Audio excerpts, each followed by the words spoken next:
Hello, everybody. Welcome to another stream of mine. Today we have Mr. Unit 522 with us. Hello. Thank you for granting me the interview, Unit. I appreciate it. It's no problem. Yeah, you're always so gracious about working with the smaller channels. It's pretty great. I help out, or I try to do stuff when I can. I always don't have the time to do things, but when I can, I will. I don't even know how you find the time at all to help anybody else out because you are a busy guy. Yeah, I mean, I always have some stuff going on, but like I said, if it's possible for me to do stuff with some other channels, I will. But like I said, sometimes I gotta do my own thing. No, completely understandable, especially the bigger you are, the rougher it is to work with the smaller channels, of course. Okay, so let's start off with something basic. And I'm sure you're tired of being asked this, but I like to be thorough. What is the origin of your name? Well, it's a funny story actually. I was inspired by the name Unit 522 from an old George Carlin joke. George Carlin, I'm a big fan of his work. He has always been one of my favorite comedians. And in his last HBO special, he made a joke about he compared humans being born to someone pumping out a unit. And I'm like, oh, that makes sense. And my birthday happens to fall on May 22nd, so that was where the 522 came in. So it's Unit 522. Oh, wow. Okay, so now I get it. Why you're Yeah. a unit. I guess we're all units, right? So that would make sense. Yeah, plus I'm really into like cyber stuff and I'm a big Terminator geek, so that played into it a little bit too. So I think you could tell from my avatar there that I am as well. So yeah, I feel a connection. You're Margbot and I'm Unit. We're kind of like both exactly. cyborgs, kind of. It That's all works out. yeah. Okay, so what is your favorite story that you've narrated? Um, that's a tough one because they all kind of bleed together after a while. I I'm think sure.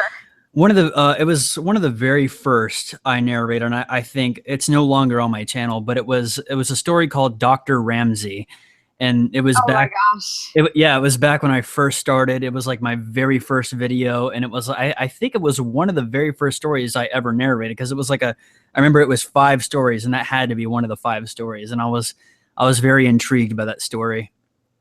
Yeah, that's a classic. I mean, Dr. Ramsey, I did it, and I know I could never bring it to life like it's supposed to be done, but that story really got to me, especially because it's one of the allegedly true stories.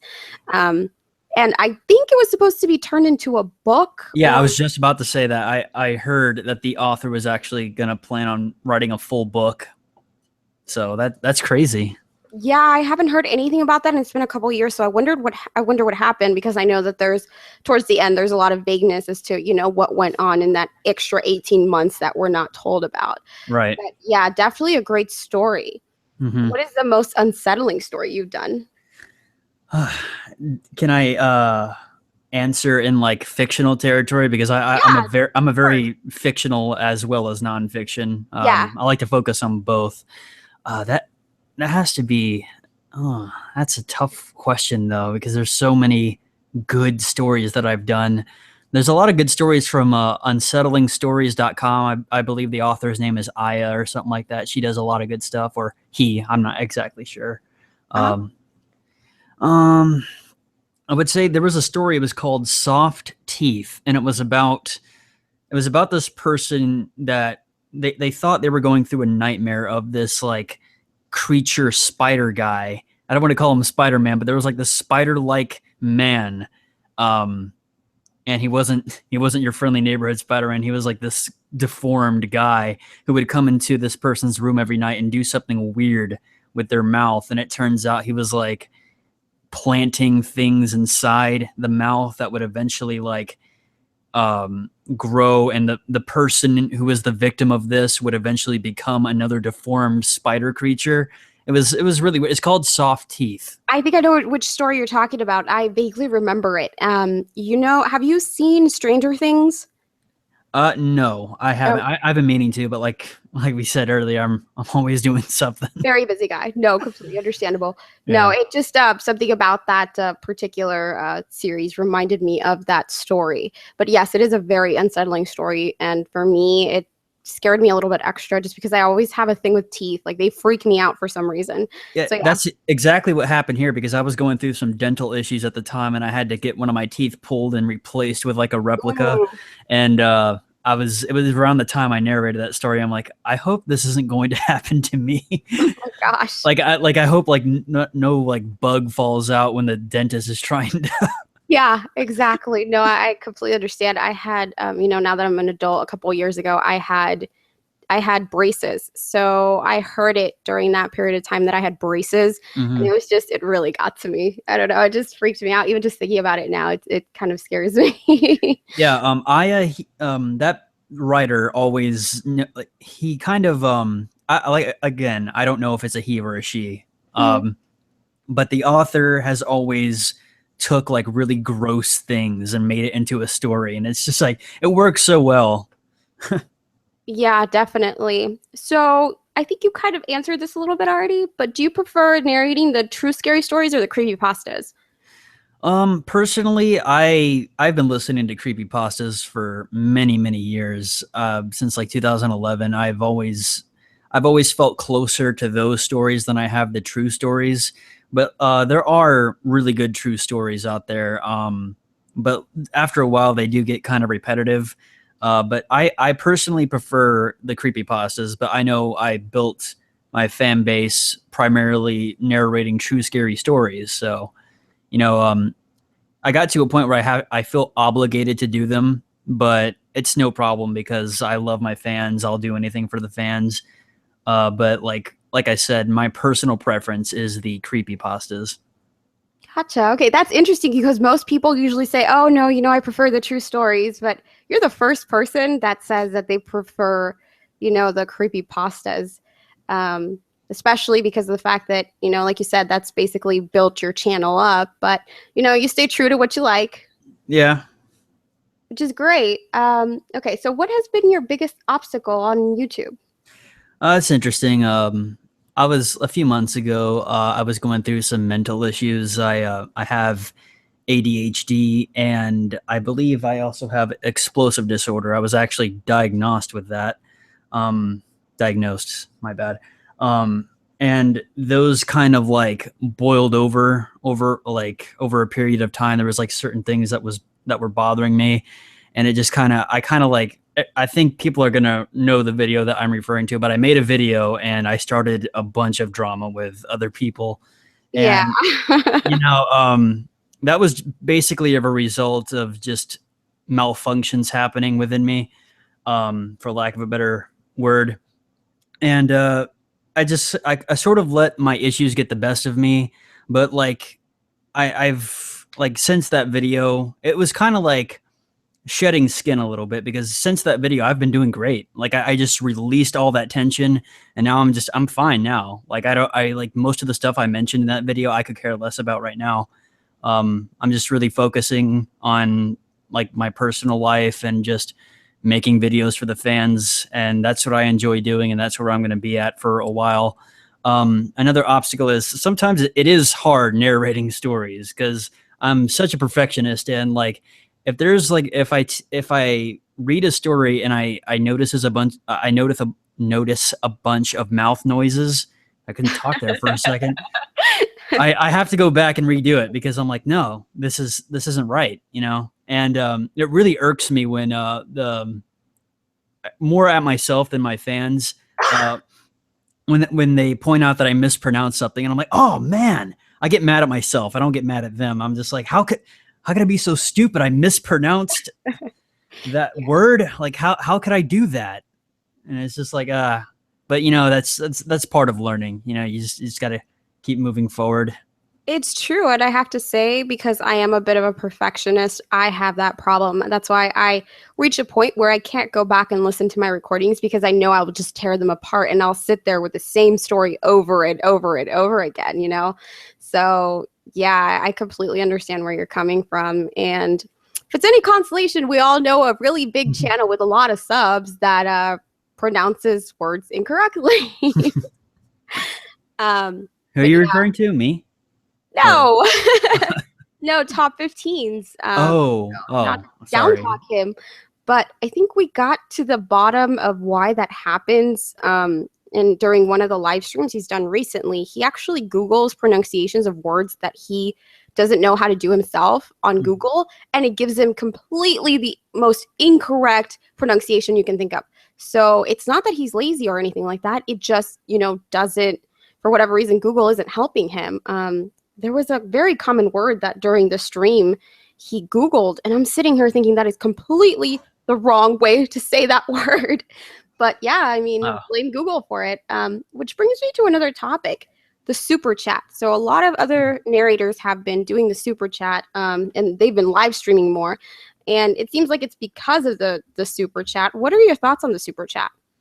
Honestly, I'm going to be 100% here. I have never messed around with that. I don't like, I've heard of it, but I've never actually looked into what that was exactly. So I can't say that like I usually don't really do live streams all that often anyway, but like I guess I would do it at some point, but like right now I just have too much going on to even uh like maybe you can explain to me like what is Okay, it? so the super chat basically what it does is for a fee, it allows, especially for a bigger channel like yours, when you do streams, I'm sure that the comments fly by really quickly on the live chat. Well, it basically highlights the comment of the person who paid, and it almost like gives you like a little notification at the top of the live chat telling you, okay, this person donated $5 to you and this is what they said. So it kind of allows you to interact a little bit more with those that are willing to pay for it. Oh, okay. Well, like if a fan wants to reach out to me, they can always send me an email and I'll get to it eventually. Like I can't, like I said, I'm very busy right now and there's stuff going on in my personal life, but I don't like the idea of someone paying just to interact with me. To So get your attention. yeah, I mean, they don't need to do that. Just send me a tweet, just send me an email.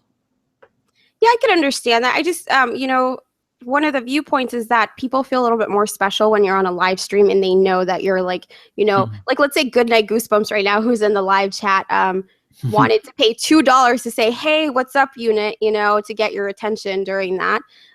It makes the fans feel a little bit more special, I guess, when you shout them out on live stream. I guess that's part of the thought process there. Oh, But yeah, I mean, if it helps you see the comment, then I can understand where the whole paying is from. But I'm with you there, where I feel like, somebody shouldn't have to pay to get your attention. Then again, I'm not a big channel, so I wouldn't know what that's like. But yeah, I mean, it's interesting that you feel that way, because like I said, I feel like some of the channels that never stream are now streaming because they can do the super chat. Like Top 15s, I don't think I've ever seen him stream, but he was streaming a couple weekends ago and he was doing the whole super chat thing. yeah, like I said, I'm not really keeping up with what's going on in the community because, like I said, I have a bunch of stuff going on. No, yeah. I don't like keep tabs on other narrators and what they're doing, and like I think that's become sort of an expectation because like, oh, this narrator already did this story. I'm like, well, I don't watch them, so Yeah, I no. I just do my own thing. I kind of have like a kind of a rebellious streak in me, and I'm like, I don't really consider myself part of the horror narration community. I know I am by a bunch of other people, but I'm just a dude that tells stories. I do my own thing. I just again, if you want to compare me to all these other people, you can, but like I don't do that to myself. I don't try to be like them. I'm not trying to be like anybody else, you know? Yeah, and I mean that's definitely commendable because I feel like there's a lot of other channels out there, especially people who are just starting out now. They're trying to be, like the big boys, and it shouldn't be like that. You should find your own foothold in this community. And I go for the same thing. I'm not trying to be like anybody else. Mm, I'm trying to do me basically. I started up with the whole interviewing people, not because I'm trying to gain popularity. I've never asked any of the bigger channels to do it on their channel, just because I find fun in it. So I can completely relate to the whole, I'm just trying to do what I want to do. And I mean, obviously for you, it's working out. You have so many subs hmm. and they love you. So, you're doing the right thing, man. Yeah, I put myself out there and whatever happens, happens. There, like to me, when it comes to YouTube, the algorithm is so unpredictable. There is no secret to success. There's no, like, I put the videos out there and I hope for the best. And like sometimes when I get a chance to look on Twitter, I see these other guys, these other narrators. They kind of like they complain a little bit about view drops and stuff like that. And I would say like if I was going to give advice to anybody, don't have any expectations because you don't know what's going to happen. You know, you could think a video would do really well and it actually does like below average. You know, like I said, I don't have any expectations, so I'm really not disappointed all that often. So going along with that, when you finally decided to become a full-time YouTuber, content creator rather, because I don't really like the term YouTuber, but Mhm. content creator, how did you deal with that, knowing that, maybe next week the money that you're making now to live may not be there, or maybe half of that? How do you cope with that? I'm glad you asked that question. I did not plan on becoming a full time YouTuber. It came because back when I first started doing this, about 6 months in, I found myself where I had like in a situation where I had to move, and I was working security back then, and I thought I had another job lined up to where like it would coincide. I would get this new job when I moved. Turns out that didn't work out. So the only thing I had to fall back on was my YouTube channel, and I'm like, you know Ooh. what? I don't care if I'm gonna be the most popular or I'm just gonna try it because I have nothing to lose.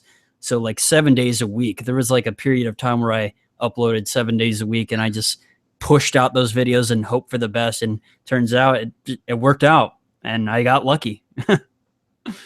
So it's almost like, this horrible situation just kind of lit a fire under you and you took off. That's amazing, man. I Yeah, love I'm it when not things work out like that. like to be honest, I'm not really a people person. I never liked working security ever. Always hated it, and I enjoyed doing the YouTube thing, you know. And I'm like, there's an opportunity that just presented itself to where if you work really hard now, you may be able to do this full time. And so I'm like, you know what? Let's go for it. And How many I subs did you have at the time? I had like 11K at the time. What? I wasn't doing that. Oh my God. I wasn't doing that bad back then because like it was. I started like I want to say mid 2015. So that was like when the true scary stories were really starting to like the. That was when they were really getting the views, you Yeah. know. So any channel that started doing true scary stories back then, they would gain traction no matter what. And I believe I had done a collab with Your Maker, and that really helped me out. And like from there, that job situation happened. I'm like, well, I have 11K, so it's not like you're. I didn't make enough back then to make like a living with that amount of subs, but I'm like, Uh-huh. this is a really good start. So it's not like you are taking a chance, but the odds aren't exactly like completely bad. You know what I mean? Yeah, the odds were really great that summer from what I hear, because I didn't come into the community until last year, but I hear that the summer of 2015 was really where you guys were made. That's great, man. But I mean, you have a lot of guts. I couldn't have done that. I couldn't have. But you know what? Here you are, almost at 100K. Hmm. And I mean, it's such a great story to tell. And that's awesome. Like that was my goal. If I don't ever go anywhere from past 100K, I'd be fine with it because like 100K was the pentacle. That was like the ultimate goal. Like I'm not going to complain if I get more than that. Don't get me wrong. But it was a great it's a great milestone coming up, and it's just like it's so awesome. It's just a great feeling. Of course, and that silver play button. What are you going to do with the silver play button when you get it? I'm actually going to give it to my mom. Oh, I'm gonna show it off on Twitter first. Don't get me don't get me wrong. I'm gonna thank everybody, and but I'm gonna give it to my mom because she has been a fan of Unit 522 since like the days where I wasn't doing narrations. Like because Unit 522 used to be a completely different channel. If you go back to 2014, all those videos have been taken down since then. But like I was experimenting with a lot of stuff. When I started my channel, I was doing comedy. I was doing like critical thinking stuff, like criticizing people, and it just like I tried to do it, but my heart wasn't in it. You know what I mean? yeah, yeah. And it took like that. I saw channels like Mr. Nightmare and Lazy Masquerade and King Spook. That was another one that really influenced me. That I would have to cite him as one of my main inspirations. King Spook. I saw what those guys were doing, and I'm like, I want to try something like this. Maybe I can swing the true scary story angle. And I tried it out, started getting attention, started asking people for collaborations. Like back then, there was a guy called Elfin Light Coda, and Oh yeah, yeah. Uh-huh. yeah, he was one of the very first people to collaborate with me. And I still talk to him to this day. He doesn't upload as much anymore, but me and him still have remained good friends, and I'm always grateful to him for giving me the opportunity for exposure when I was like really small. So yeah, that's basically, I just grew by leaps and bounds, and just like good old fashioned determination is the secret, I guess. That's great. And you know what? Those are the best stories to tell, because some people, they have YouTube channels and they have millions of subs, but their content isn't great. And honestly, they got big out of luck, I guess you could say. But you have definitely put in the work and you're reaping the benefits, it's great. It's a great Mhm. story to tell. So what makes you want to help other channels? I mean, you're obviously so limited on time. We were discussing that before the stream started. So what makes you want to go out of your way and help others?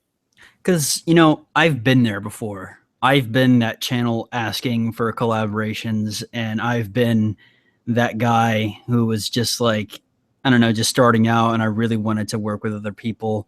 Um, I never really had stars in my eyes about this. I never really had starry eyes. Like I'm not gonna be 100K. Get out of here. I just want to work with other people. I just want to reach out to other people. I just want the thrill. I remember I told people, you don't even have to link my channel. You don't even have to mention me. I just want to do something with you. Uh, Oh, wow. but Yeah, I would have never guessed that. I figured that all the big boys in the community kind of set out to become big boys. I had no idea that, this wasn't necessarily the end goal for you. Not me. Like there have been times where people have turned me down, and I have taken it personally, but that was really just, that's part of the mindset that I get into sometimes. Like it's hard because you're self-aware that you can be like that, but you're like helpless to stop it. But that's not really who I am when it comes down. Like most of the time, I'm like the most like laid back person ever when it comes to meeting new people. And yeah, there have been some things along the way, some regrets like that video I mentioned earlier. But like I said, I've always tried to stay level headed. I help out other channels because, like I said, I've been there before, but like recently it's gotten to a point where you get so many requests that you can't even respond to them anymore. And it's like, you kind of get worried about them taking it personally. It's Yeah. not that. It's like come on, dude. I have personal things going on. I have videos planned already.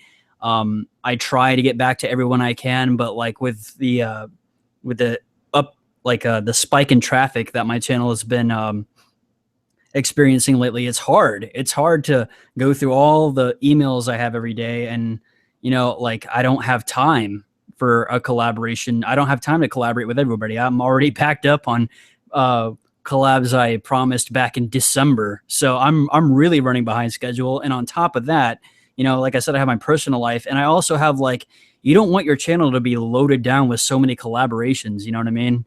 But Yeah, I recently I've had to get some people to step in and get these collabs that I promised on underway, because I don't like, it takes a little workload off me because I'm busy like moving stuff around right now. uh-huh.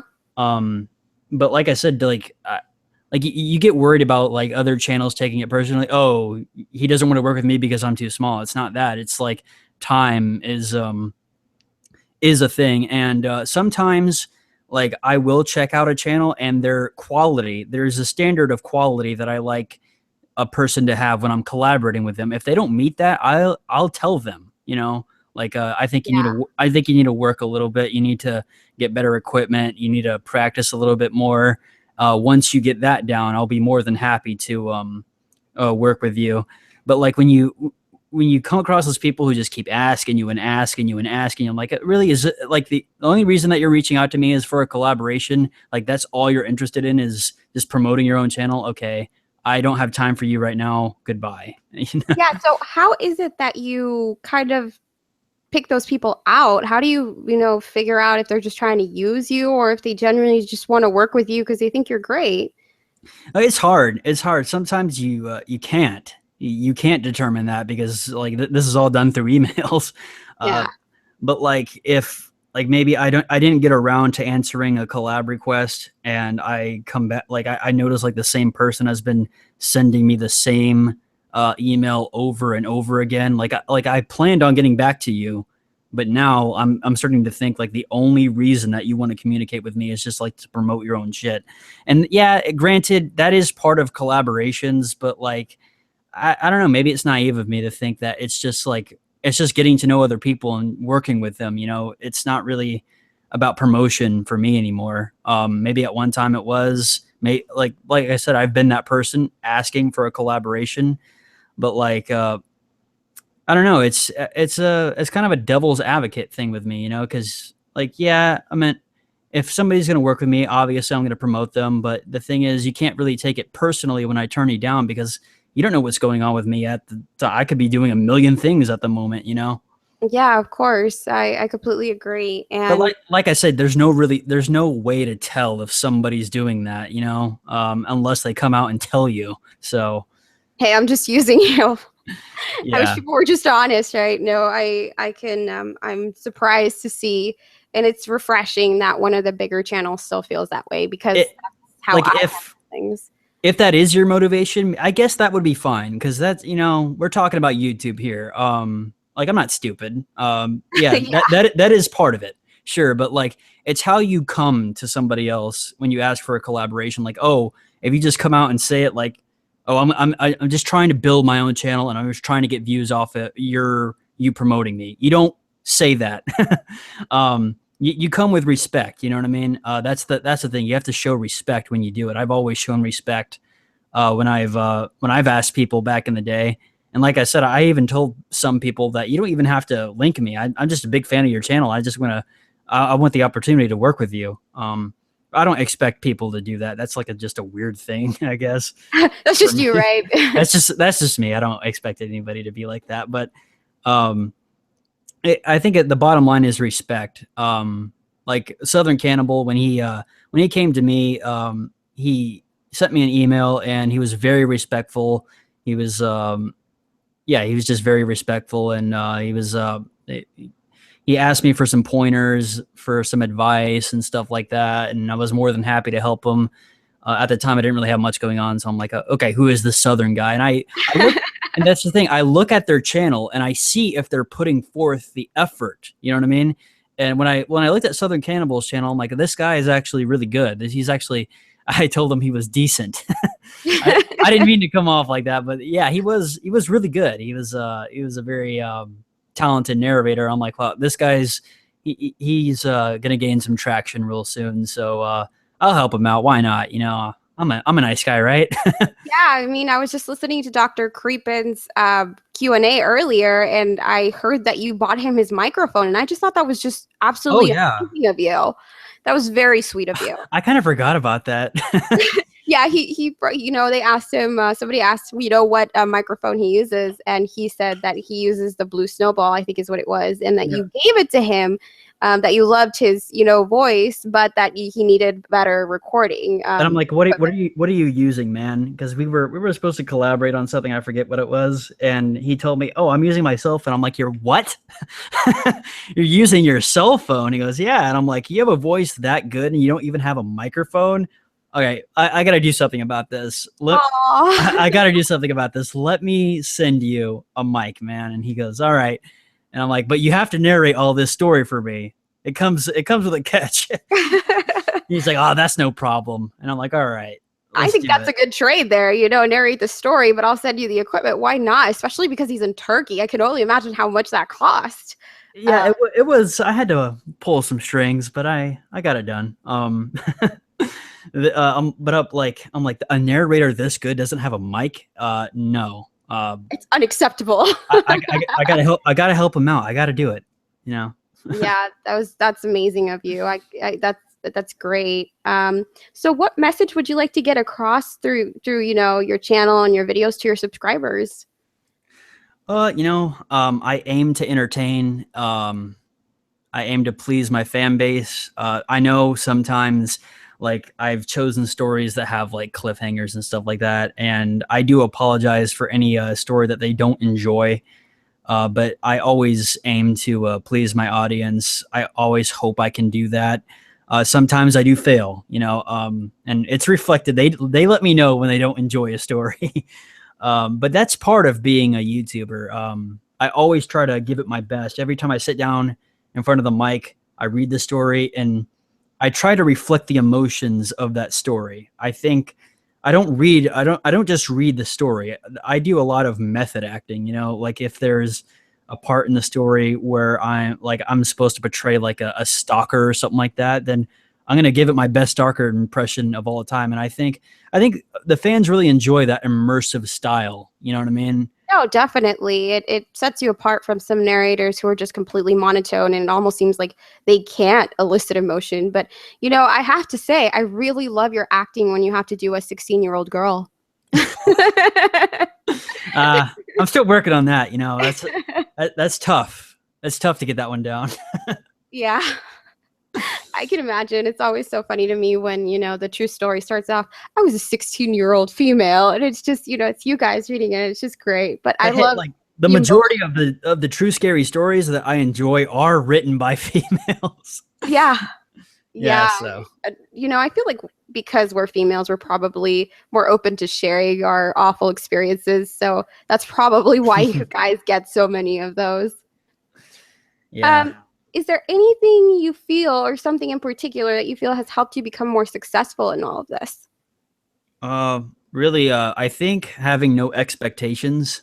I mean, I know that's like a personal thing to say, but like having no expectations most of the time, that's when things come to you, really, because you really just have to put yourself out there and you have to hope for the best. And you can't expect to piggyback off of other people for success.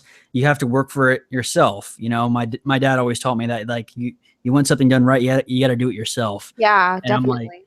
and I'm just like, okay. And if I'm going to be a narrator on YouTube, I am going to be the best narrator I can be. And like, obviously, there's going to be mistakes all the time. That's just human nature. Yeah, it's a Um, learning process.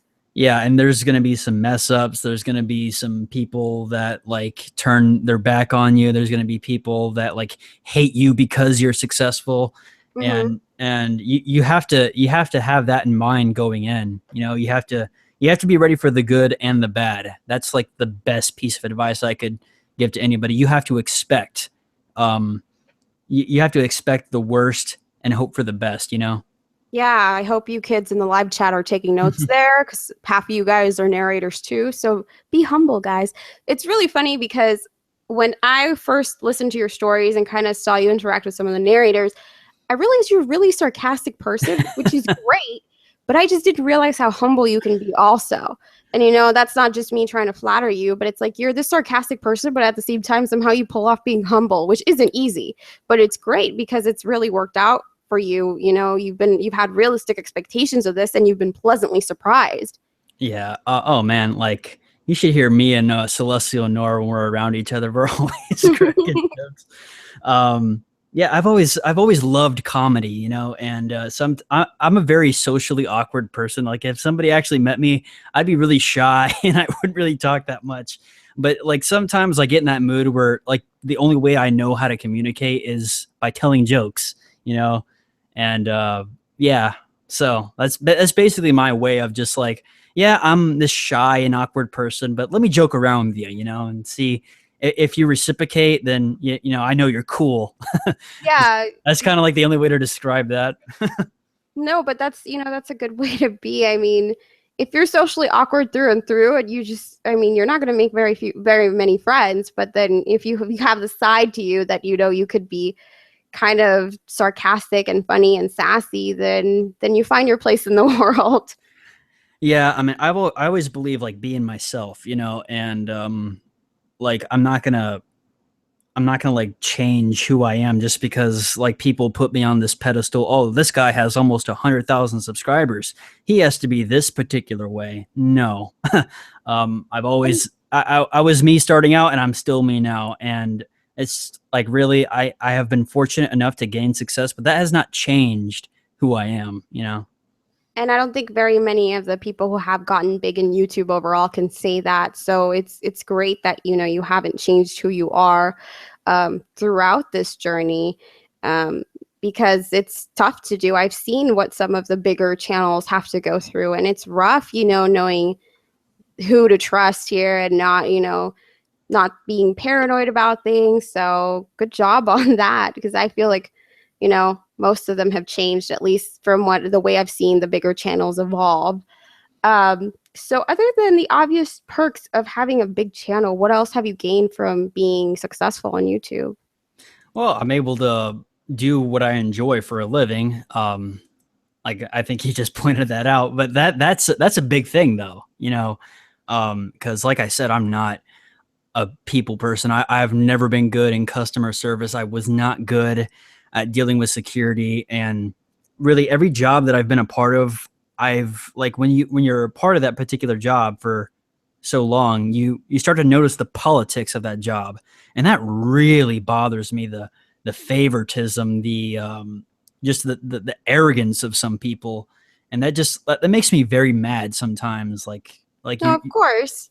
like being a security guard. I was a security guard for like 3 years before I started doing this, and I have been treated like shit for doing nothing, but like, yeah, I have, like, sometimes you would have to do access control, and these really important people have to get through you to get where they're going, and they don't like that. They don't like the fact that they have to stop and talk to this high school educated person for 30 seconds of their time just so I can find out what their name is and where they're going. They don't like that, Yeah, and they forget that we're all human beings because they have all this money and power.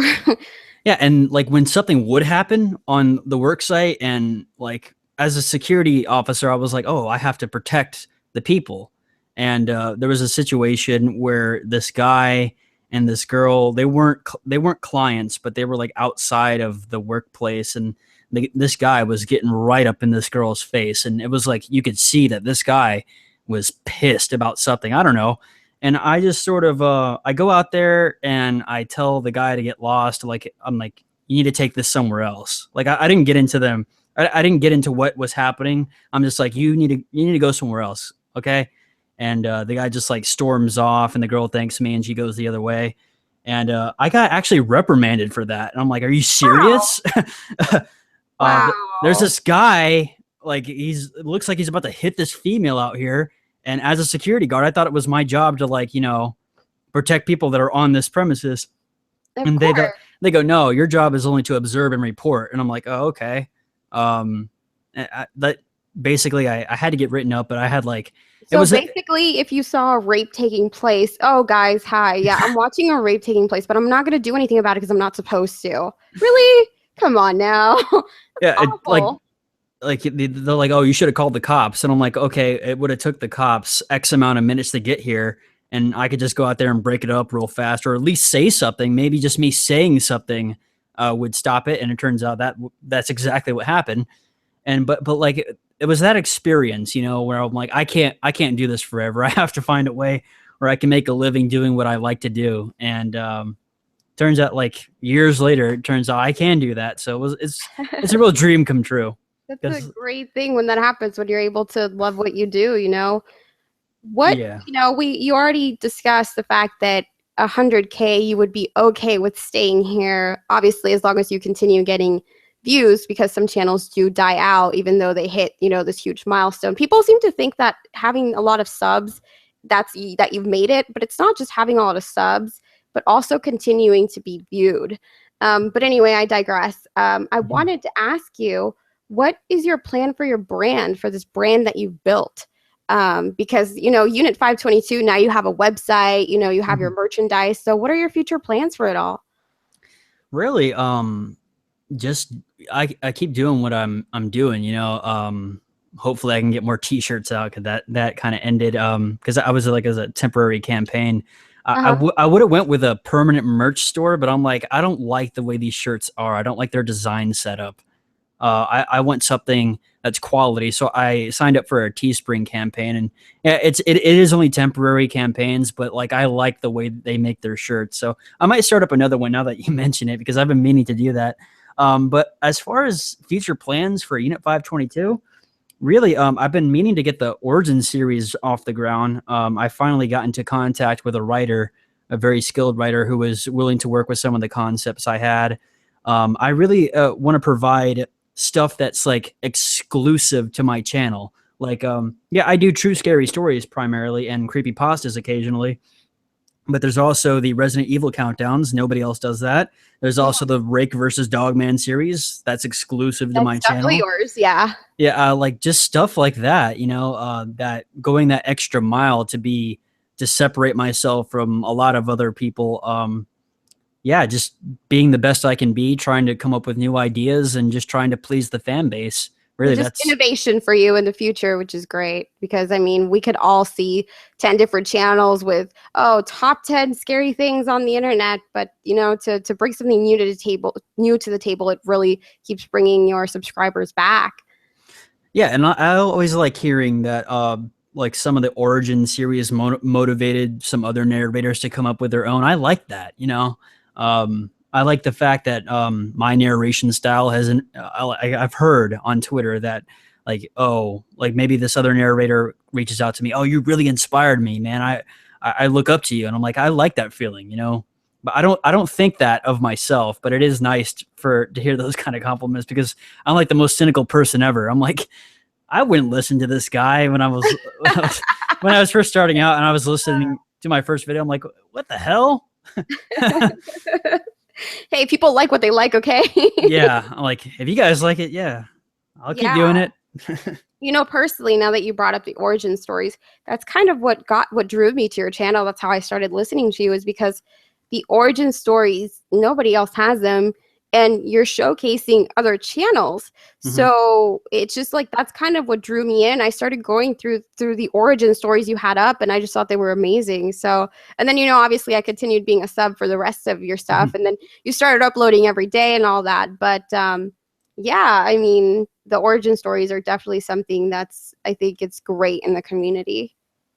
Yeah, I mean, because that's like a really good opportunity to because I'm very creative. I like to come up with concepts and stuff. I'm not a writer, so I can't really exactly sit down and take a concept and make it a full length story. Or at least like I'm too cynical to do that, and plus I'm really busy. But I do enjoy coming up with concepts and like maybe going to another writer. I'm like, hey, what do you think of this? Can you do this? And that's basically a lot of stories that the writer Tim Sonsky created, with the author of the Rick versus Yeah. Dogman Mhm. series. All those other creepy pastas, a lot of those were originally my concepts that he sort of brought Oh. brought to life. Um, so that is a really good opportunity to like take that type of creativity and just like maybe giving a backstory to an avatar, like because you have a really cool avatar. I can come up with like a thousand things for your backstory. Maybe you're like this person and the apocalypse happened.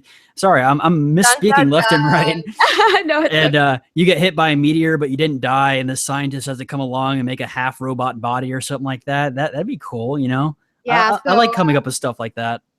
fun fact, that's actually supposed to be my 1,000 subscriber reveal, I guess you could say, is before Margbot was ever a YouTube channel, I've always had an origin story for her in mind because I'm actually a writer before I became a narrator. Hmm. So when I hit 1,000, then I guess the story will be revealed. But you're pretty good at you guessed a lot of clues there in what you just said. So obviously there's a lot of creativity in that Yeah, I mind. was I was just giving you an example. If you have something else in mind, don't even No, listen to me. no, no, no, no. I mean, you totally just gave it away. You did. Thanks. Oh, But like I kind of a lot of inspiration for that came from Marvel because I'm a big Marvel and comic book I fan. love Marvel.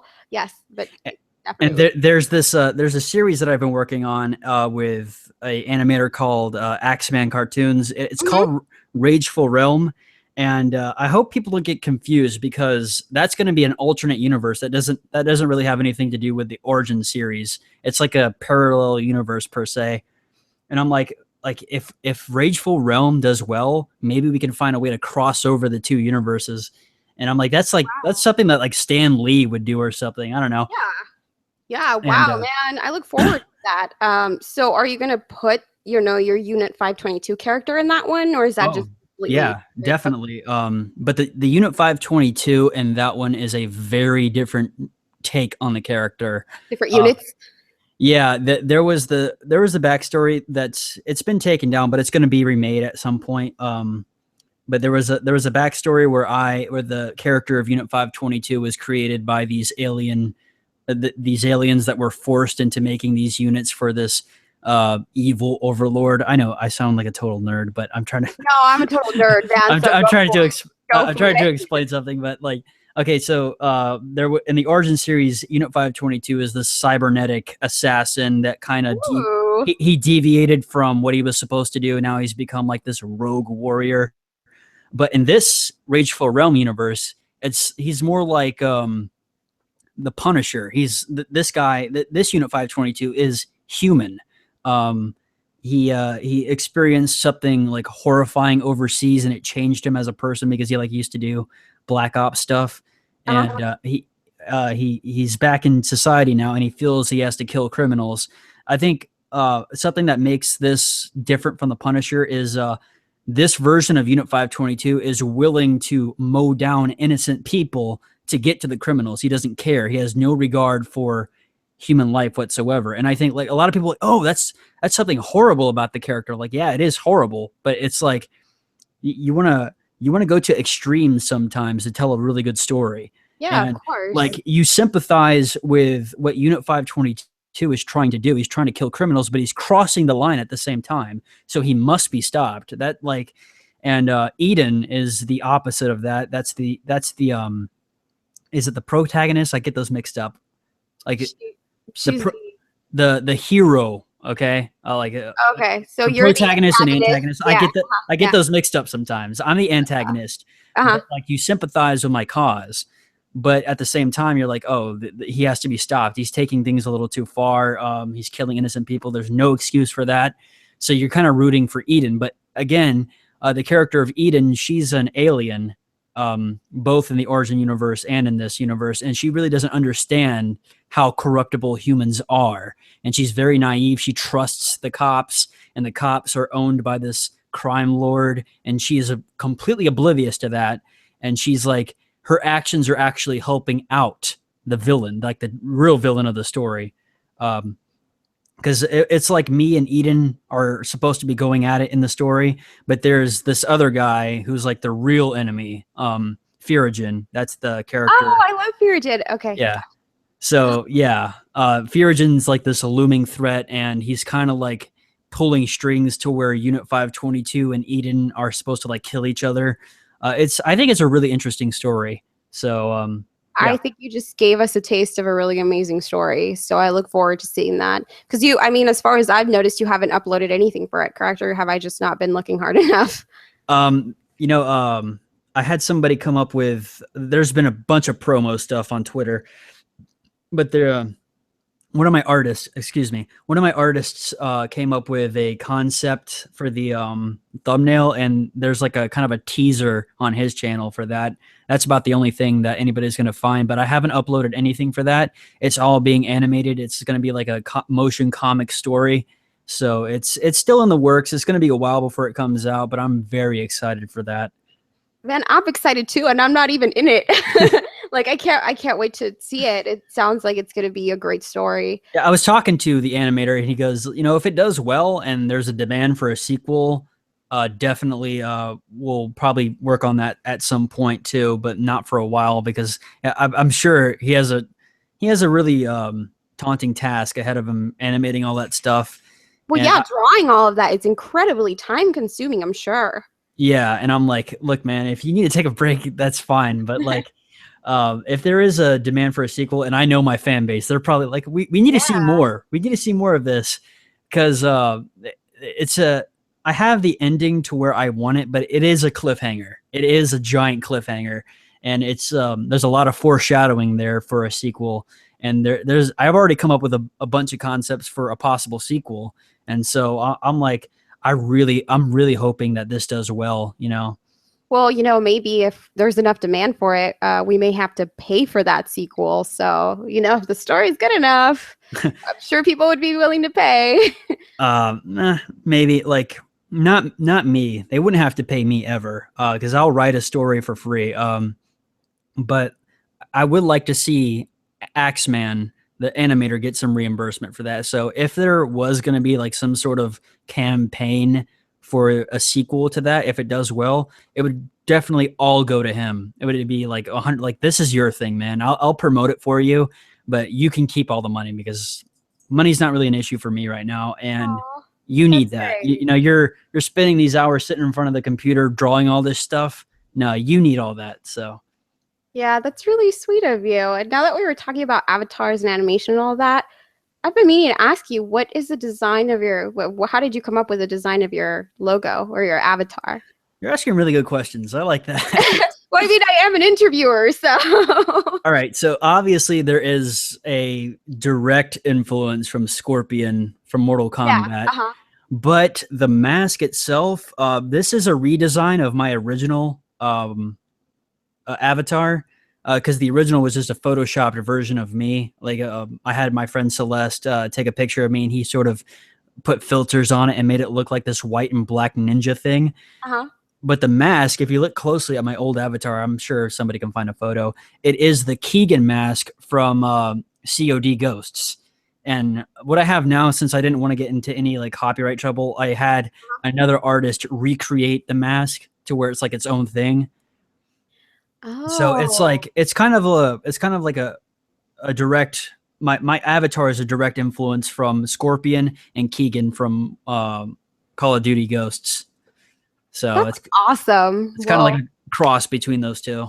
yeah, and I mean, I love it. I know a lot of people are saying, "Oh, well, you're copying this," but no, no, it's not. You took it and you made it your own because I've seen, your streams a couple of times and people ask you things like that. And no, I like what you've done. It looks really amazing, man. Good job I, on I that. don't I don't even have a problem with that, to be honest. Like, oh, you ripped off Scorpion. I'm like, yeah, you like it? It's cool, right?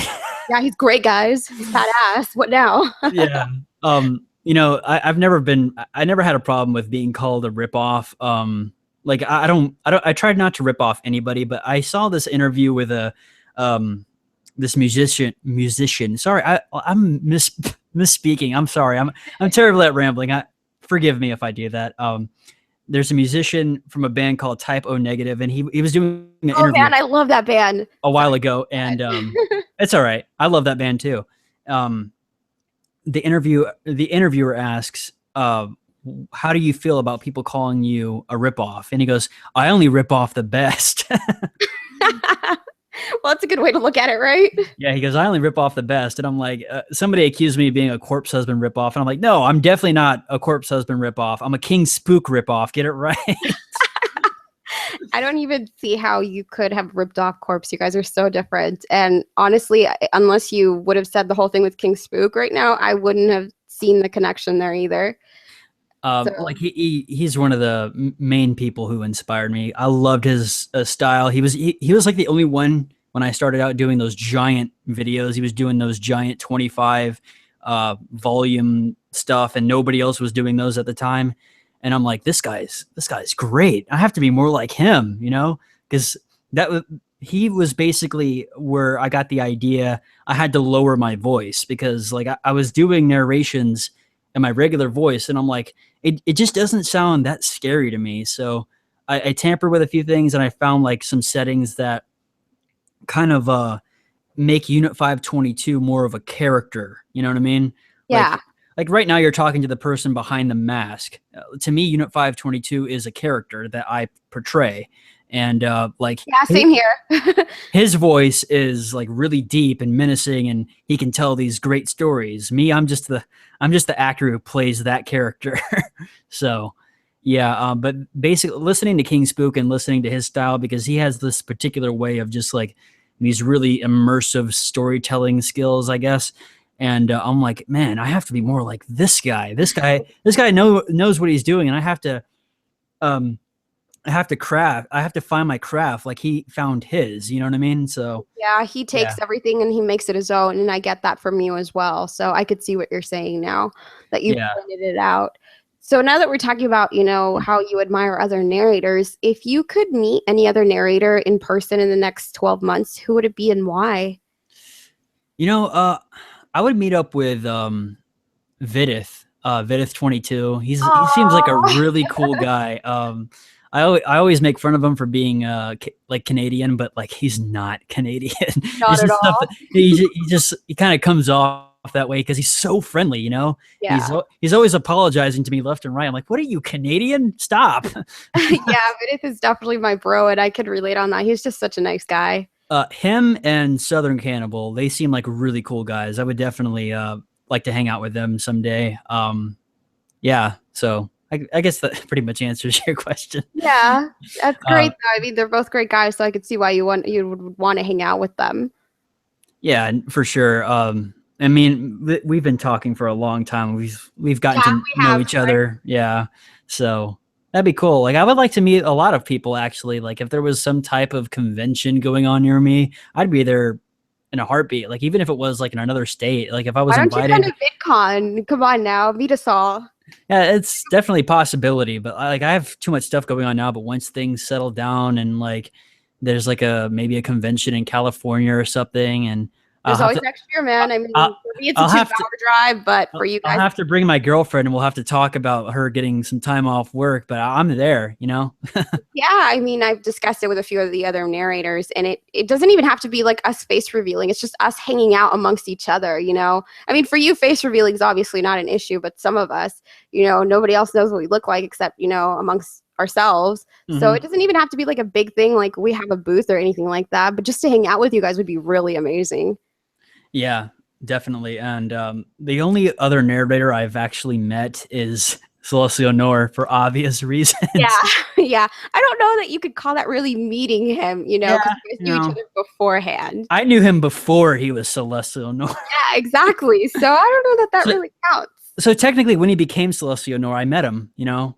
Yeah, I guess so. I can see what you're saying. There is a technicality there, you know? So, If you really want to be that technical, you know. But so to close out, you know, this interview, because I know I've kept you a lot longer than you probably expected. it's fine. I cleared things, so. Oh, well, thank you. I appreciate that. What are your top 3 craziest fan occurrences?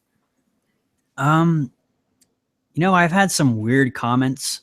I've gotten some strange emails, but really, it has been sort of normal for the most part, you know, other than those like over enthusiastic fans who want to meet you and like possibly want to date you or something like that. I I've want to had it. marry you, you know. Yeah. Other than that, no, I haven't really had any, really extreme fan, occurrences.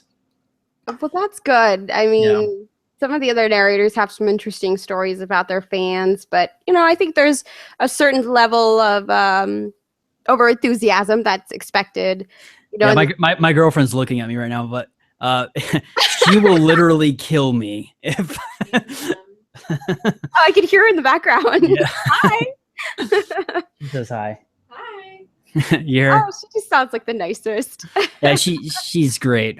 There wouldn't be a Unit 522 without her because she actually bought me because I was using this crappy eBay mic when I first started out. She actually bought me my first Blue Yeti.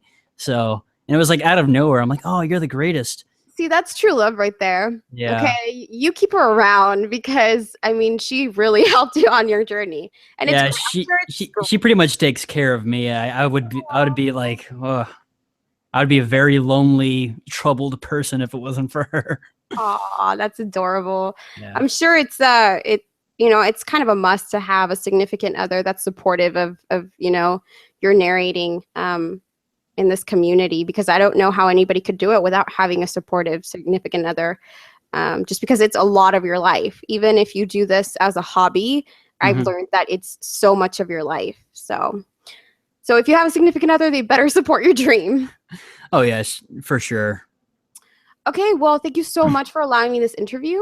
And that concludes our interview portion of the stream. You're welcome to just hang out now if you want. It's up to you, or if you have stuff to go do, time you want to spend with your girlfriend, I completely understand. I can stick around for about 10 more minutes and Oh, just cool. chill. Gotcha. Okay, sorry. I have kind of been ignoring the live chat a little bit because I wanted to focus on the interview. So let's Yeah. see if they have any questions. Hey guys, sorry, didn't mean to, you know, ignore you. It's just a little busy here. Yeah. Let's see. Black Eyed Blonde said, I'd feel bad asking anyone for anything, especially if I didn't know them. I feel better asking them to be on my channel because I genuinely want them there. And you know what? I feel the same way. I've done collaborations with people, and I know that, sometimes people ask for collaborations, but they ask to be on the other person's channel. And I don't do that. I've asked for a couple of collaborations here and there, like Sir Psycho. He's on my channel. I always expect to put them on my channel, including these interviews. I never expect them to be put elsewhere. Yeah. I actually reached out to her because like she was leaving me comments and stuff, and she's always been super supportive, and she just seemed like a really nice person. And I had some time, and I'm like, she should be a little bit bigger than she is now, like subscriber wise. So I'm like, hey, there's a story that requires a female voice. You want to get in on that? And like I didn't read through the story that well, and it ended up being like the biggest cliffhanger ever. And people were like, "Where's part two? Where's part two?" And I'm like, "Oh man." So yeah, me and her actually collaborated on that story. So she's a really Yeah, she's really nice. I mean, she kind of came out of nowhere at us, and she's grown so much. So she's definitely representing the female narrators very well. yeah, definitely one of the more talented people coming up in the community. Yeah, I completely agree. I fully support Black Eyed Blonde because she just has that voice, It's not super girly or anything, but it's just right for this community, in my opinion. Yeah. Let's see. What else? What else did you guys say?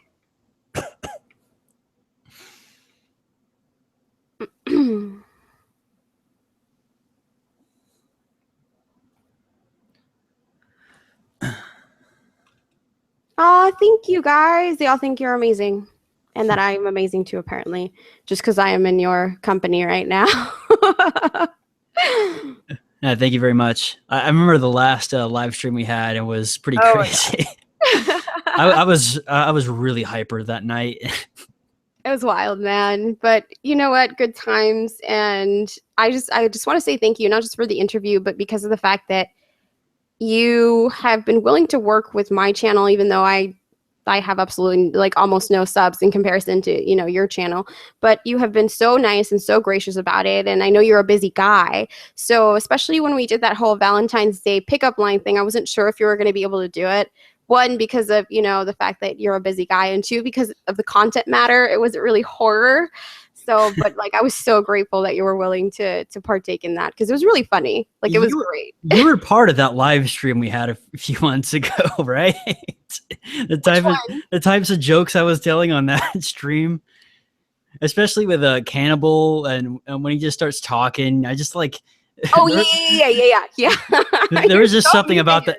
There's something about that night. I'm like, I have to lay into cannibal here for a second. Like, just shut up, dude. Yeah. I don't know. He's a really good guy. He could take a joke. That's what I like about him. He could take it when it comes from you. Oh, he better. No, but it's so funny to see the dynamic between you two. Yeah, I was in that stream. It was pretty funny. But yeah, I mean, I knew you had your funny side, but I just didn't know if you were willing to partake in a video like that. Oh yeah, for sure. Definitely. Oh, thank you, Lord of Terror. I enjoy doing these interviews, so I hope it comes across in them. So if it was great, then it did. Oh, hi, Wicked. Thank you for stopping by. Oh, so I was going to ask you and your involvement with the amino community. That's actually how I found that community, was because of you. Oh, really? Yeah. So, yeah, they reached out to me, and I'm like, okay, like this seems like a really cool idea. I haven't been on amino lately, but yeah, I have to check that out because my profiles has been sitting there.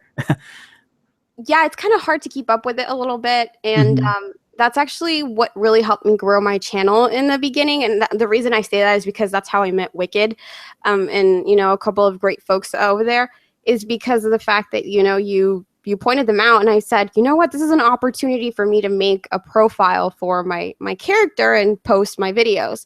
And they are a little bit finicky about the videos you post and stuff, but it really helped me get subs for my channel. So I enjoy that community. I like to check in on it every now and then. And there's also, I realize there's an entire group of aminos. It's not just the horror amino. because a few of my friends actually started their own amino, which is called Devil Jack's Carnival, which is ran by Wicked actually.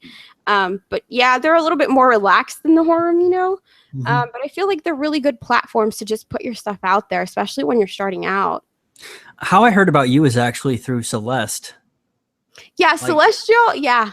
So Duchess actually became friends with Celestial, and we have a group chat. And then I guess Celestial went back to you and was like, "Hey, this girl Margbot, she's awful."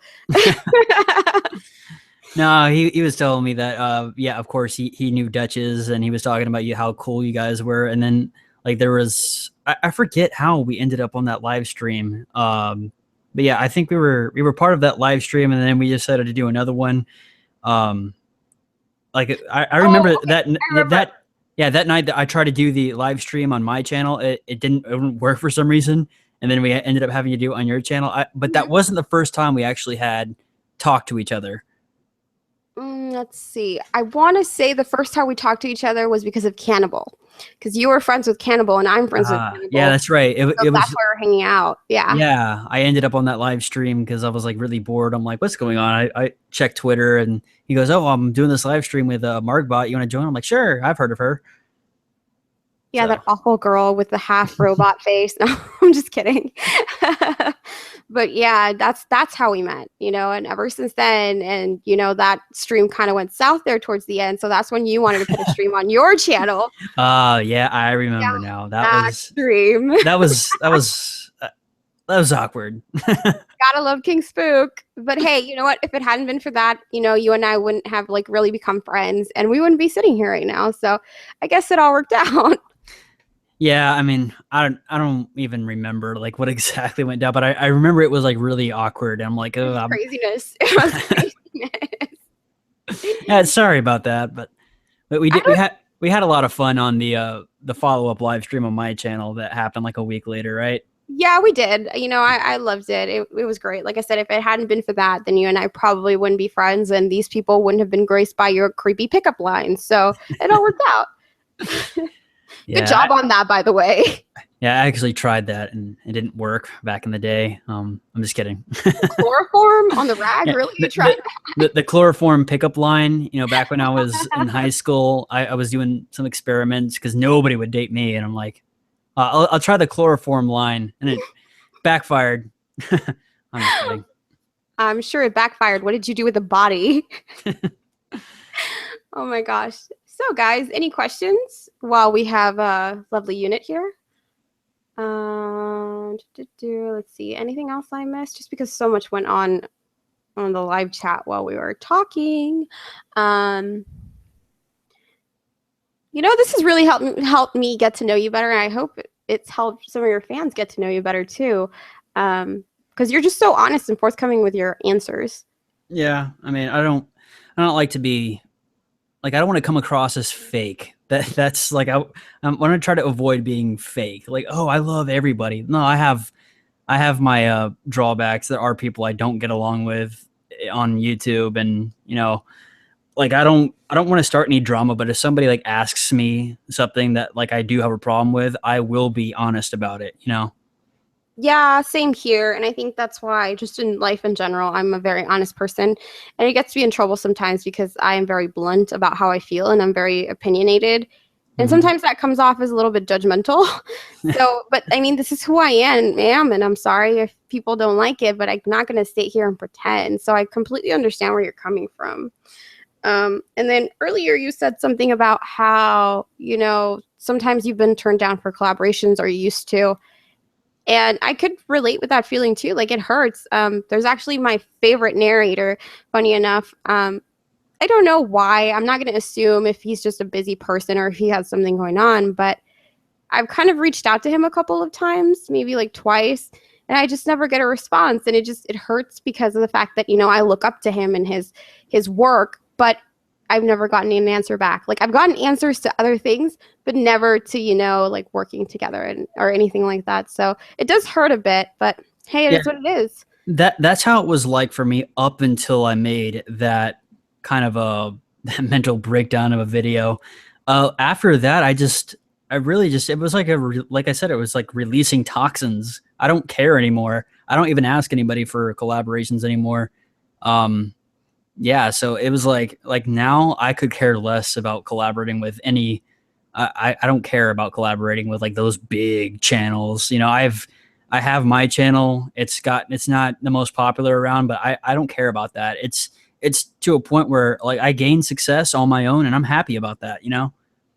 Yeah, you've built your own little niche in the community, and obviously you've done it through hard work, so that's what matters. But you know, I'm the type of person who I don't expect a collaboration with anybody. That's just how I am. I actually haven't reached out to anybody but him in a long time for collaborations. I'm lucky enough to where I'm a small channel, but I have other people coming to me asking me to be part of their work, you know, which I'm completely like just floored by, and I feel like so grateful for it because I don't even have 500 subs at this point, and I've had people asking me to be parts of their videos, bigger channels to be parts of their videos since I was much smaller. Mhm. So I've been blessed in that way. And hold on, there's a question for you here.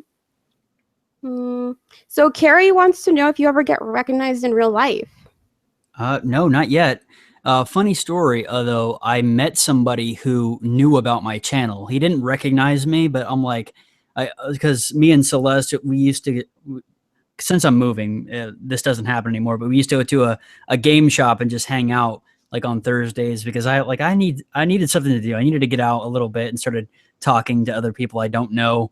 And me and him are really into Yu-Gi-Oh, so we went to this game shop and he was talking to this one guy, and I wasn't anywhere. I was like on the other side of the card shop talking to somebody else, and they were talking about YouTube. And this guy, he does YouTube stuff too, and him and Celeste were talking about creepy pastas and narrations. And without Celeste mentioning me at all, he name drops me, and he goes, he tells me to come here. I'm like, I want you to meet this guy, and I'm like, and then he tells the guy, "This is Unit 522," Oh, snap.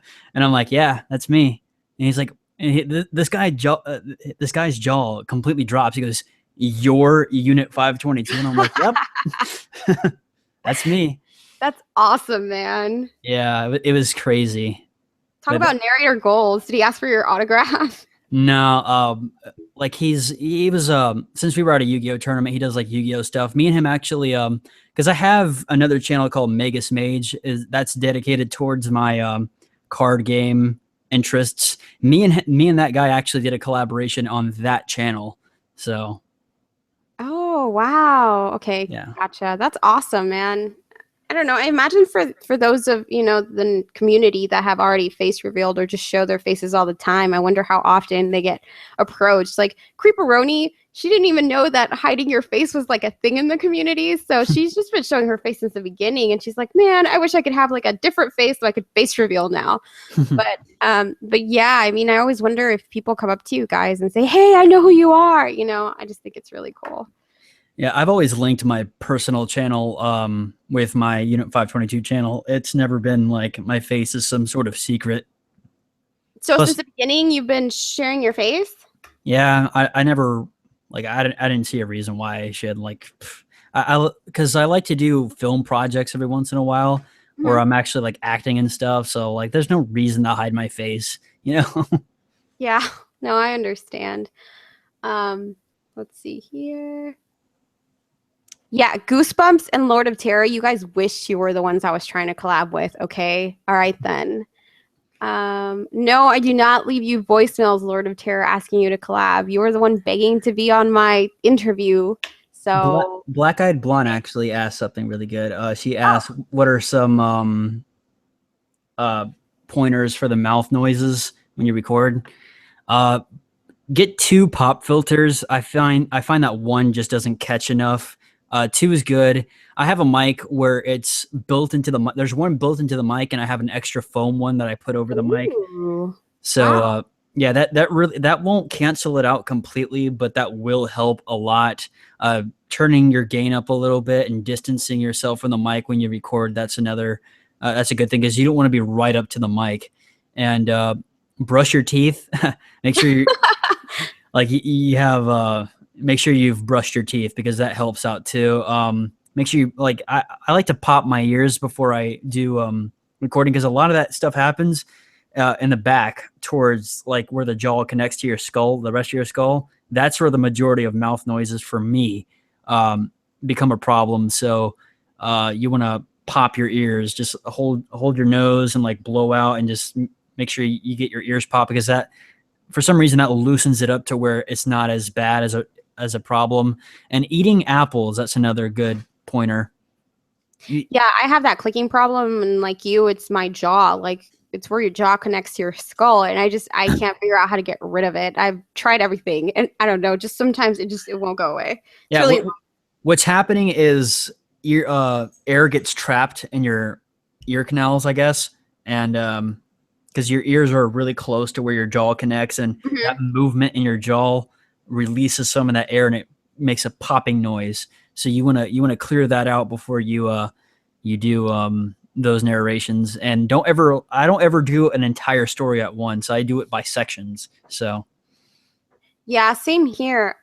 Carrie wants to know: Do you still plan to update the Midnight Shifter account? oh yeah, like I said, I've like that the Midnight Shifter account, it's pretty much a depository of just random thoughts I have. So like I've just been so busy with Unit 522, and like sometimes like I like to just have time to myself, because that was a problem. I didn't for a long time when I was in that like 7 days a week mindset. I had like no time for myself.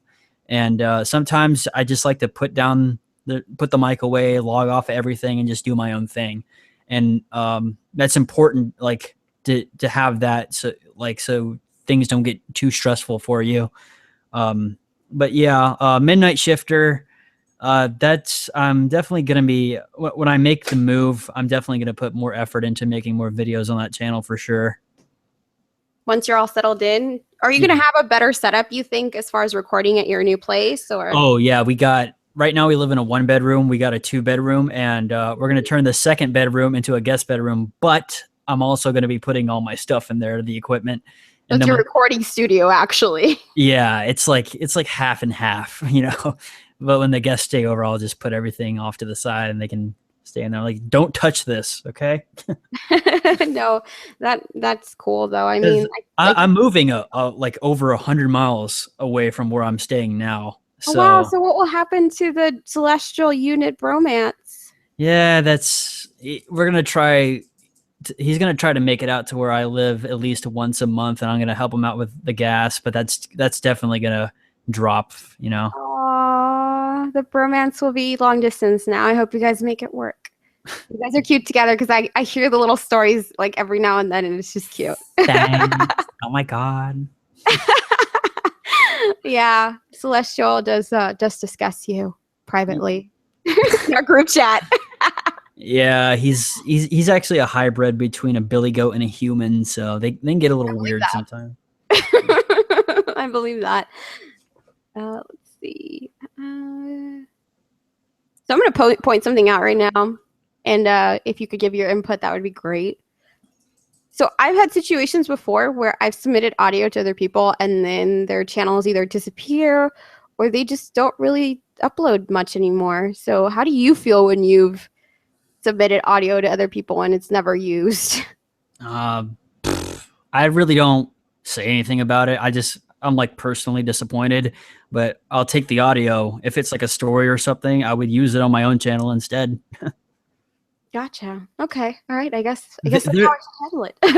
there is a person though. I'm not gonna say his name, but he sends me audio without even asking me if I'll feature it on my channel. Yeah, I don't respond to this person. I just he did this a few times, and I'm like, okay, I'm just gonna spam this. I'm gonna set this particular email address to spam, so it'll just go in my spam folder. Like Very forward of whoever that is. Like, that's just you're being a little bit too obnoxious. Okay. yeah, that's a little too forward. That's intense. I mean, I can't imagine doing that. But then again, I do this for the fun, and a lot of people, and I don't look down on people who do this for a living, obviously, because I think it's cool that, they're making a living off their dream. But there's certain things I guess I can't relate with others in the community because of the fact that I do this for the fun of it, and this is a hobby to me. And if I make money, that's cool. That's awesome. I mean, then I would be able to travel. But there's other people who I feel like take it to another extent because of the fact that they want their channels to grow so badly. I know, right? Like that, and that's the mindset. That's a dangerous mindset because like you want your channel to do so well, so badly, and it doesn't happen, and it's like the most disappointing feeling ever. And it's just like you're coming at it the wrong way. It's like really the success of people on YouTube really it came out of nowhere. You know, there's no formula to it, in my opinion. It just Yeah, I don't think there's any happens. rhyme or reason. I think it just happens. You know, for you, obviously, you're here at almost 100K. Guys, hurry up and get him to 100K, please. You know, and I mean, there's Cannibal who overnight just it happened. You know, obviously he puts in the work, but it just happened for him. And then there's people who have been around for, I don't know, 10 years or since YouTube started, and it just didn't happen for them. So that's why I think it's best to go into it with the mindset that you did, that you didn't really have any expectations, Mhm. because if it happens, you're pleasantly surprised. But then there's people who they've uploaded 3 videos and they're like, well, why am I not at 5,000? I mean, it just doesn't work that way, Yeah. guys. Sorry. Collabs are not the formula. They help, but like you're not gonna get famous from collaborations. That's not how it works. You have to be competent at your own, you know, style. Yeah, I agree. I actually just realized the other day that I seem to collaborate a lot more than I upload on my own channel. And I mean, I upload at least once a week on my own channel, but I love helping others out. But it's really not about, you know, gaining all the subs from the collaborations. It's just I enjoy helping others. And really, people think that if you collaborate with a bigger channel, it's going to get you all these subs. That's not necessarily true all the time, you know, like once in a while, yeah, but you shouldn't expect that, and I think people expect that. Yeah.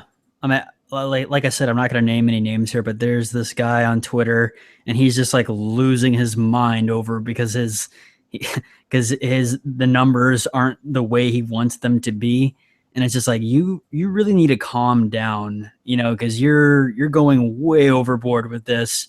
You're taking this way too personally. You need to just step back and relax. You just need to like I said, just focus on making videos, do the best you can, and hope, uh, you know, you get the success that you want. You know, that's really Yeah, how it works. because people can also tell why you're in this, and if you're just in it for the subs and the money, it's just not going to happen for you. Like people notice, you know, in the early days of this community, then people didn't really pay much attention. They're like, oh, we just want it, we want more content, we want more of this. But now, because there's so many channels out there, it's like people are a little bit pickier about what they like other than just the voice, you know.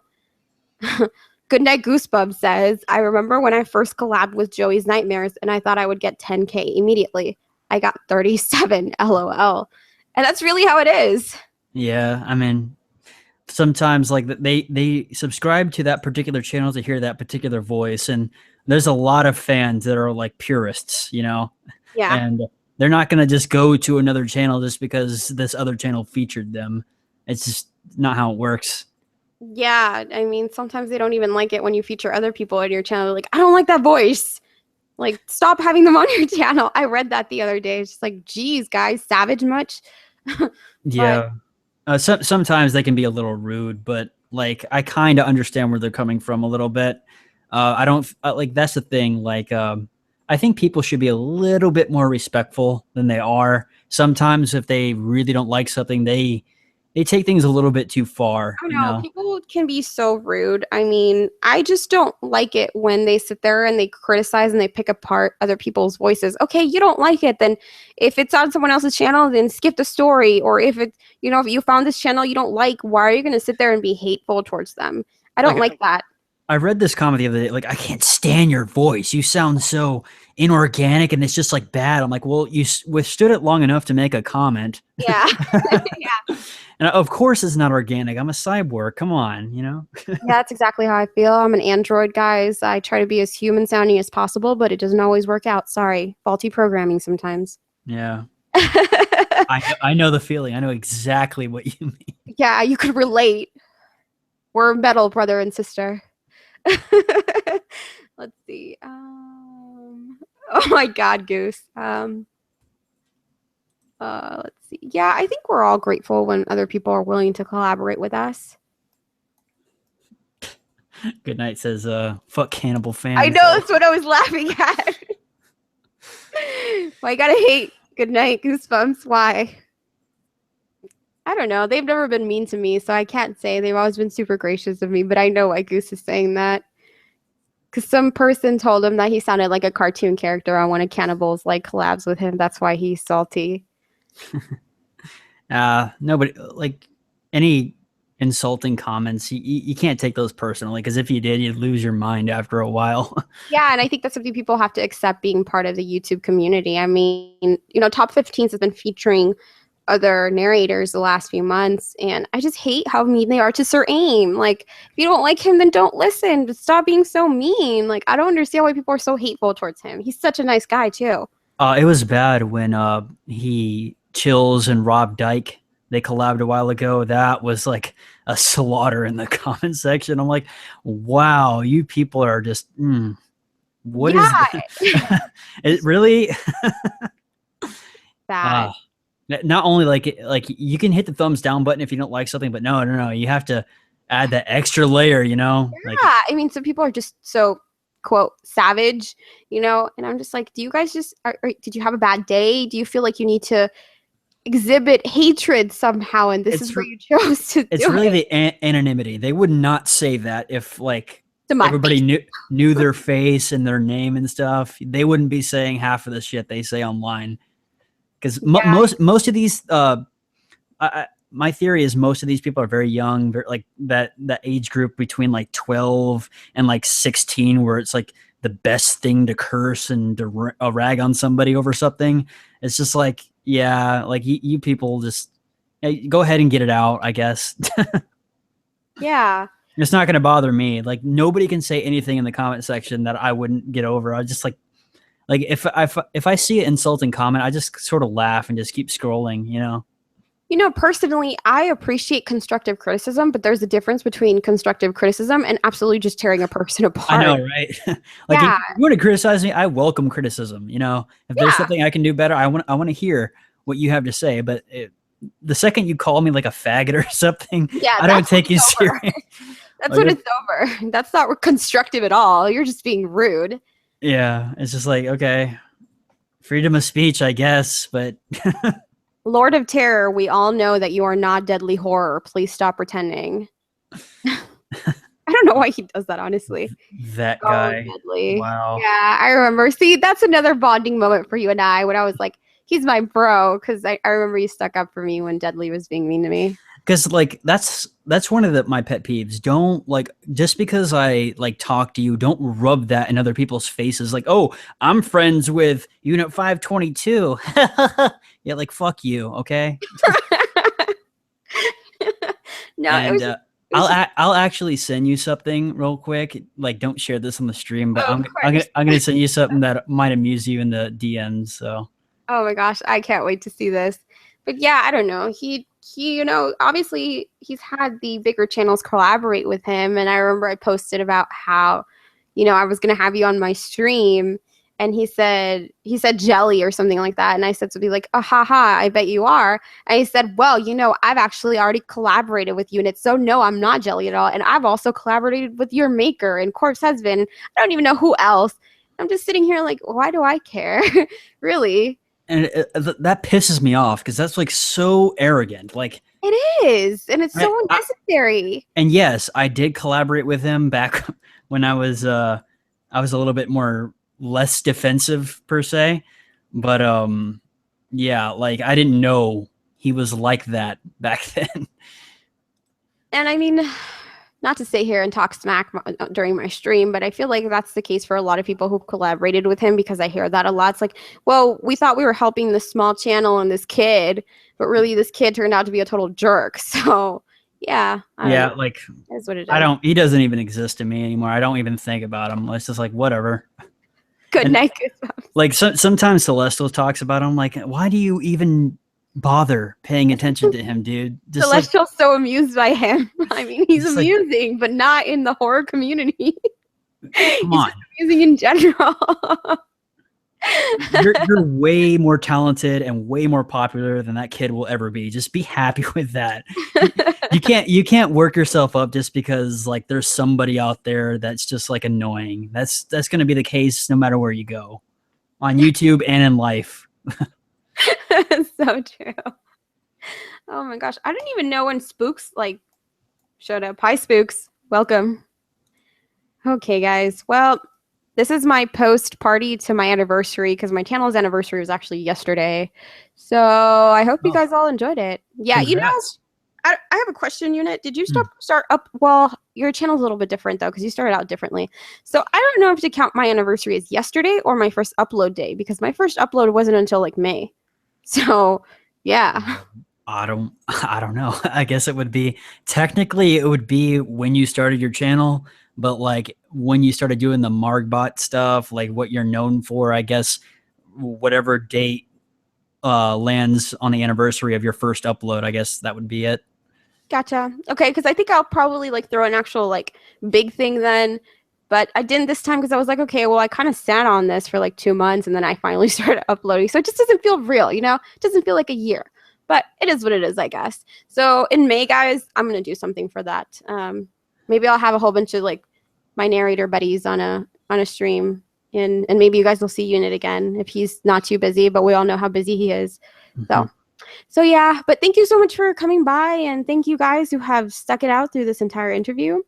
I hope you guys got to know Unit better, and I hope I was entertaining and informative. So everybody have a good evening. And oh, last thing, I'm actually having a what do you call it? A Brit friendly or a European timeline friendly stream next Saturday with that creepy pasta guy. He's allowing me an interview on the 18th. On the 18th, sorry, the 18th, not right away. That's actually not next Saturday. It's Saturday after that. But yeah, actually, is it? No, it is next Saturday. No, sorry, crazy here. Yeah, on the 18th, guys. You're right. Yeah, I'm all right. I was looking at my calendar. I was like, huh? But yeah, no, on the 18th, we will be here with that creepy pasta guy, and I will interview him. So, and that'll be at noon so that, you know, all the Brits can watch because he is in England. But anyway, bye, guys. Talk to you later. Thanks for having me. Thanks for stopping by. Have a good evening. You too.